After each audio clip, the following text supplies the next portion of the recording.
Yo, what is good? Today we got some breaking NBA news. I wanted to make a video on this, give my first thoughts. Because this is a crazy trade. Giannis Antetokounmpo just got traded to the Miami Heat. And first thoughts, well, first let me read the trade. So the Milwaukee Bucks are trading Giannis and Bobby Portis to the Heat for Tyler Hero, Khalil Ware, Jaime Jaquez, Kasparas Yakuchonis, 3 first-round picks, including number 13 in this year's draft, 1 pick swap, and a second rounder. So this superstar saga with Giannis Antetokounmpo has been so long drawn out. Both sides were stalling. It feels like Giannis really wanted to stay on the team, but the problem was that Milwaukee had no way to compete or make the roster better. And Giannis is only aging; he's like 30, I believe, and he wants to go to a situation to compete. So now he's on Miami. And my first thoughts looking at this trade is I think the Miami Heat may have given too much. That's my initial thoughts. When I think about giving up Khalil Ware, Jaime Jaquez, and Kasparis, those are all players that are like worth first round picks or like first round pick quality. And then when you look at Khalil Ware, that's like a super young, promising blue chip prospect. But I think he is more valuable to the Bucks than he is to the Heat, just because him and Bam Adebayo played the same position, and you could see it with the minutes Khalil Ware played on and off the court with Bam. He was way better with Bam off the court. So I'm really excited that he's with the new team. He should be really fun with the Bucks. But then Tyler Hero, he's a Miami guy. He's probably worth at least a first round pick. Then you're giving 3 first round picks in totality, then a pick swap. It really feels like they gave like 6 first round picks value worth of stuff to the Bucks. But at the same time, this is Giannis. So if you were gonna trade a haul like this for anyone, it makes sense to do it for Giannis. He is a top 5 player in the league. He's a 2-time MVP, champion, defensive player of the year. He's immediately gonna come and make you a contender. But on paper, a lineup of Bam Adebayo and Giannis, a front court of Bam Adebayo and Giannis, there is no shooting there at all. Both Giannis and Bam like playing like the point forward position where they're kind of at the wing and they're like just holding the ball and they have to like make a play. They'll drive. Bam can shoot the three a little bit, but you need a lot of shooting and you need a lot of ball handling. You just gave up everything. It would have been cool if Tyler Hero was still there, but you traded him too. So it feels like the Bucks, even though they didn't have much leverage, because you had to trade Giannis before draft night, pretty much, if you wanted a draft pick in this year's lottery where it's pretty stacked. But the Bucks had to trade him though, so the Heat knew that, and they still, I guess, they really wanted Giannis. But here's the thing: if any other team traded for Giannis, I will no. Let me re-say that. If any other team gave up this package for a superstar, even if it is Giannis, I'm saying that the Bucks win this trade convincingly. I still think it's a W for the Bucks and they win this trade convincingly. But since it's the Miami Heat, for once in my life, I'm gonna say I'm happy they overpaid because the Miami. If anyone knows anything about the Miami Heat, their names are in superstar conversations where they're trying to get Kevin Durant, Kyrie. They wanted to get Kawhi. Literally, John Morant's even linked to them. They could have gone Giannis like years and years ago. They never get any talent. Everyone knows they have the Heat culture. Everyone knows they have the best coach in the league, some of the best depth in the league. Well, you just traded a lot of that depth. But the thing about their Heat culture and like their coaching and their organization, they're able to make depth like appear out of thin air. So I'm not mad at them finally getting their star, putting their foot down. Pat Riley, stop being an old man. Just get somebody, no matter what it takes. Even though you were only competing with the Celtics in a bidding war, I'm not mad if you like overpay a little bit instead of leaving it to chance. Because if you left it to chance, you still had a good offer, and they likely would have took your offer.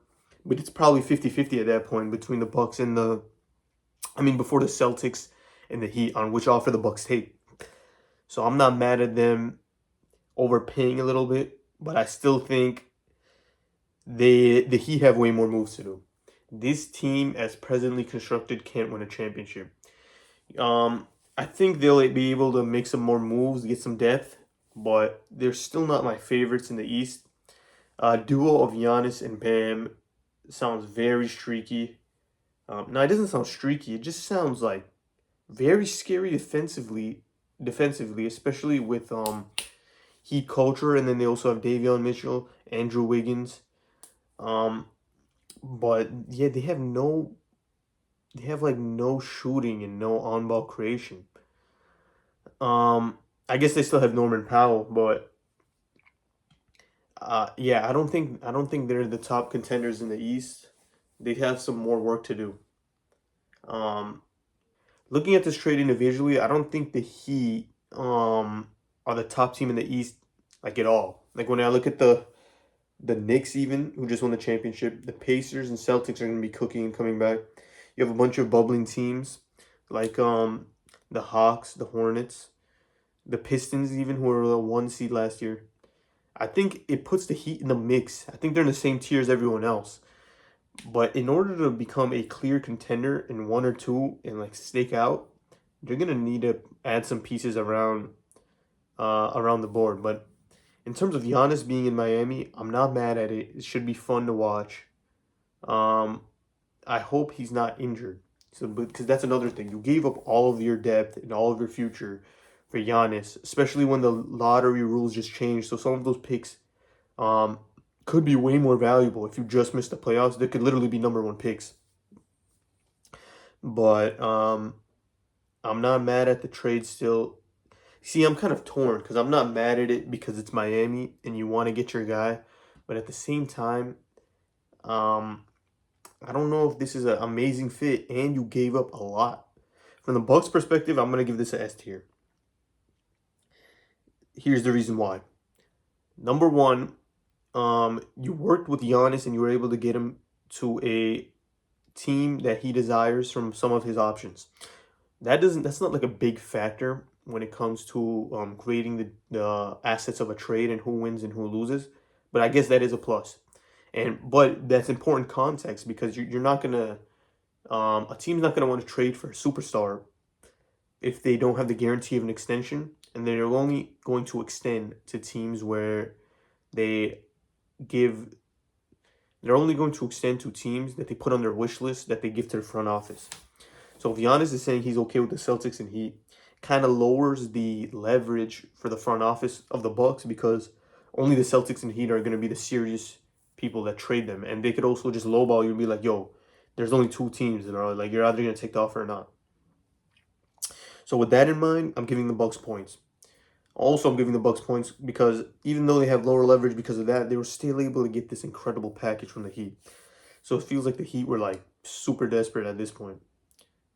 And on top of that, I'm gonna give the Bucks points because they got Khalil Ware, who I think can be an all-star guy. They got Tyler Hero, which finally gives them a solid guard in their backcourt, and he's a hometown Milwaukee guy. You got um, what's his name? Kasparis Yakuchonis, who's a young, promising guard. They didn't really. I mean, they had Ryan Rollins, who's cool. He was in the most improved player running, but Kasparis, he also has star potential. He's a super young player. You don't know what's going on with him. So yeah, they should be fun, man. They have a draft pick this year. They can draft another guy. They have two lottery picks this year. They have three future picks on top of that if you include a swap. It's gonna be fun. The Bucks, this rebuild for the Bucks is gonna be fun. They finally got some pieces. Um, for the Bucks, I mean for the Heat though, you have Davion Mitchell, Norman Powell, Andrew Wiggins, Bam Adebayo, and then Giannis. It's a no shooting. There's not enough shooting. It's a lot of good defenders. A lot of people that it's a lot of people that fit Heat culture, but I don't know, man. I'm gonna give the Bucks the S tier though. For everything considered, for the leverage they had, the fact that Giannis wanted out, the fact that you didn't have much draft capital beforehand or promising young talent. I'm gonna give the Bucks an S tier with everything considered. You could always flip Tyler Hero. Yeah, I'm gonna give the Bucks S tier. For the Heat, I'm gonna give them an B plus. I'm gonna give them a B plus. If it was any other team, it would probably be a B, but I'm gonna give them a B plus because it's the Miami Heat and they finally did something to get a star. But I'm giving them a B plus because you gave up a lot, and it feels like you didn't have to, but you really wanted the guy, which is cool, okay, but you still gave up a lot. Um, you ended up giving up Khalil Ware, who is I feel like is the best a player not named Giannis Antetokounmpo. Um, between the trade. I mean, Tyler Hero is obviously better than Khalil Ware, but I'm just saying the potential. The potential of Khalil Ware, he could be an all-star. Um, you gave up Tyler Hero, cool. He wasn't super valuable. And Norman Powell and Tyler Hero couldn't play together much anyway, so that's cool. You gave up Kasparis, who was a super good young talent.